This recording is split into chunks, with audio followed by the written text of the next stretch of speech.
Hello, I'd like to make a quick video of my Apple Card over the last 7 years. This is my update to my Apple Card video last year.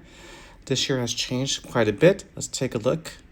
So let's click here. For 2025, I spent over $10,000 on my Apple Card, which I use as my catch-all card here.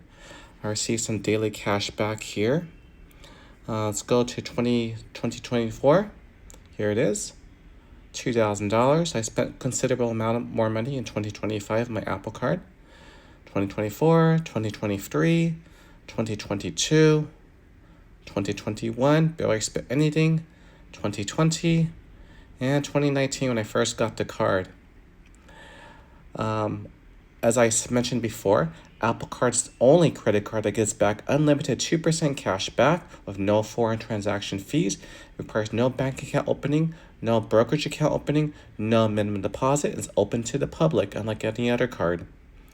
As you can see here, I do spend a lot of money on Uber orders, Uber Eats, and groceries. Uber Eats, Uber, and Uber groceries. Because I do travel a lot overseas, over 95% of my travel is internationally. That's why the Apple Card is very great.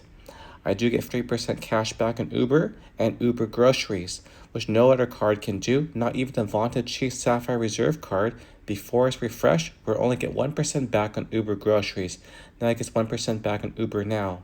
I take a lot of Uber rides, sometimes up to 10 times a day, which gives me 3% cash back. Table of the number of years I spent for 2019 and 2025, the amount of cash back I received, the amount I spent, and the percentage of cash back, which is this number divided by this number times 100. So as you can see, for every single year, I did receive over 2% cash back. This is a 2% cash back card, but actually receive over 2% cash back because I take a lot of Uber orders, a lot of Uber rides, a lot of Uber Eats, and also because of various promotions here. For 2023, I received over 4% cash back on my Apple Card. Because of a promotion, we received 10% cash back basically on anything you buy. So I took a great advantage of that one here.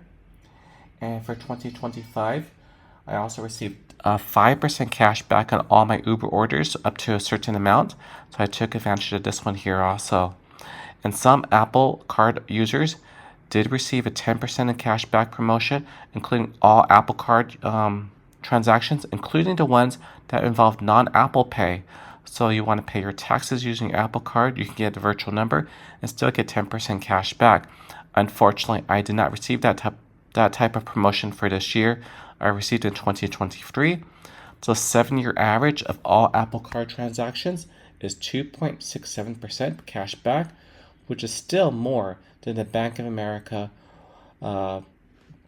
card, which gives you 2.625% cash back if you have $100,000 with the Bank of America, which I do not have. I still, over 7 years, receive over 2.67% cash back all my transactions, which is not a trivial amount of money. $28,000 for all my cash back needs are not travel or food related. Thank you. Bye.